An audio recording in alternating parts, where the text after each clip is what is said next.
let's talk tires. Yep, sure. So your tires are actually right up there on the rack. So we're using a Toyo Open Country AT3, so that's our favorite all-terrain tire.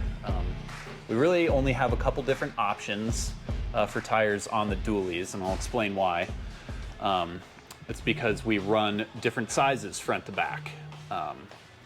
So in the front, we found that they drive much better and they're much more stable with a wider four-wheel drive offset wheel in the front. So we run a 285/70/17 in the front on a 17x9 wheel. And then in the rear, we actually custom machine a Dodge 3500 dually steel wheel, also a 17-inch, and then we run a 255/70/17 on that. And those both work out to exactly a 33.1-inch diameter. Okay. So why the difference in sizes there? Like well, so what happens on a dually wheel is it takes that track width and it runs it in several inches. Okay. So you're taking your track width and you're narrowing it down a little bit, and you got a much narrower tire. So we find that it makes it a little bit less stable feeling if you run a dually in the front. We can run a dually in the front if guys really want to. We have options to do that, but it really does look and perform much better with that four-wheel drive offset and with wheel in the front, which I can show you an example of in the parking lot here in a minute. Okay. So this is another E350 motorhome that we're just finishing up. This one's a little bit older one, but more or less the same kit. So you can see we run the big four-wheel drive offset wheel in the front. And that just spaces it out a little bit more, gives you a little bit wider footprint in the front, and it really does drive much, much better. Wow, this is nice. And what kind of lift do you have on this? So this is our standard 6-inch kit. That's pretty much what all of our RVs get. Okay. And how tall are you? And just go stand by it just for a reference point here for everybody. So I'm 6'3". Okay. Yep. So that's pretty tall. Yeah, it's pretty tall. And the springs do settle in a little bit. You know, they're kind of monster trucks when they first come off the lift, which this one just came off the lift today for the first time. Okay. But they will come down an inch or two once those springs start to settle in a little bit. Very nice. And this is a dually, right? Yep, this is a dually. It doesn't have its inners on it right now because it still does have to come back in the shop and get some more work done on it. But this is basically the same, besides the brand, this is the same wheel and tire combo that you're going to be getting. So the wheels are refinished, and our standard is kind of a matte textured black, but we can powder coat them whatever color you want. So we redo the front and rear wheels. So 255/80/17s in the rear? 255/80/17 in the rear, and then it should be a 285/70/17 in the front. And those work out to exactly the same revs per mile, 33.1-inch diameter. And then everybody always asks, what do you do if one of the fronts blows out?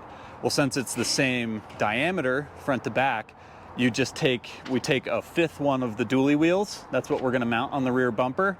And then in case you blow a front out, you take that rear dually wheel and you run it backwards. So just how that rear one is mounted up right now, you run it just like that in the front.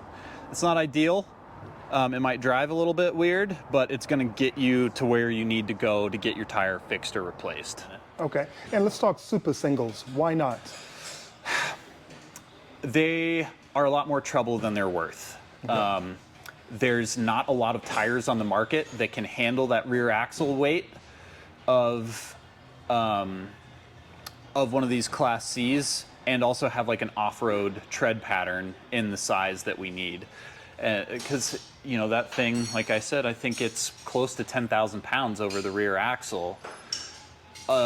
That would mean each individual tire needs to carry 5,000 pounds to be legal, right? Mm-hmm. It's like, can you throw one on there and it'd be okay? Probably. Yeah. But, you know, as a business, I can't let you go out on the road like that in good conscience. Correct. And, you know, risk a blowout on you overloading a tire. Liability, right? And let alone, yeah. So each one of those dually rear tires is rated for 2,900 pounds. So, you know, you spread it over 4 tires, we've got way more than enough load carrying capacity in what we're going to need for your rig. And plus yours is going to be a little heavier too over the back because you're carrying motorcycles on the back. So, you know, we've already gone well beyond the load carrying capacity of most tires on the market. All right. So that's why we don't do super singles. And I mean, you can get a super single, you can get a Toyo Open Country AT3 that has over a 5,000 pound load carrying capacity, but it's going to be a 37-inch diameter. And your van is going to be a monster truck. And plus we'd have to get into slicing off the bodywork on the box in the back. It's a huge undertaking. In my opinion, it's just not worth it. Okay. So with tires and rim sizes comes the question of speedometer being off and that kind of stuff. What do you say to that? Is this going to change it? Is this going to start reporting incorrectly? No. So everything is fixed. We can do it one of two ways. The way we've been doing lately on these new ones is we actually just go into the back end of the computer with our scan tool, and we actually just program in the amount of revolutions per mile that the tire makes into the computer, and we can get the speedometer like dead on, like to a half of a mile an hour back to where it was. So everything works correctly. The transmission shifts properly again and everything. So. Okay, Yep. very nice. Or and the other option is going with an aftermarket tuner. We frequently use 5-Star Tuning in South Carolina. They specialize in writing tunes for Class C motorhomes. Okay. They change shift points and everything, and they can help you get a little bit better gas mileage, better fuel economy. So we do use them from time to time as well. So that's a good segue into the engine and how it's going to pull with these new tires, bigger tires, and all the rest of that kind of stuff. What kind of gas mileage difference do you expect to see? Your results may vary depending upon how lead-footed you are. These new 7.3s, I mean, even in a Class C, they move pretty good. And I find myself, putting my right boot in it a little bit more than you should. Yeah. But I don't think it's mostly an aerodynamic loss is why we get worse fuel economy more so than anything else. I don't think it's the bigger tires particularly that do it. But I mean, I've had guys with these 7.3s report as good as 15, 16 miles per gallon if they drive it conservatively. But most of our guys report 12 to 15, which I think is about on par what they are from the factory for the most part. Okay, so let's talk this engine tune.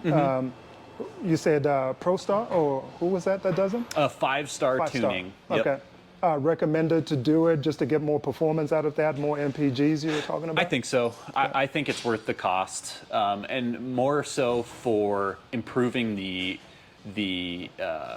shift mapping of the transmission. Yeah. Because like these things, they're so heavy, they'll kind of want to run away from you going downhill. Yeah.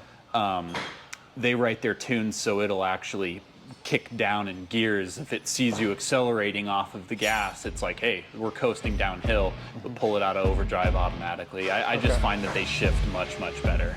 Okay. So. All right. Very cool. Yeah. All right.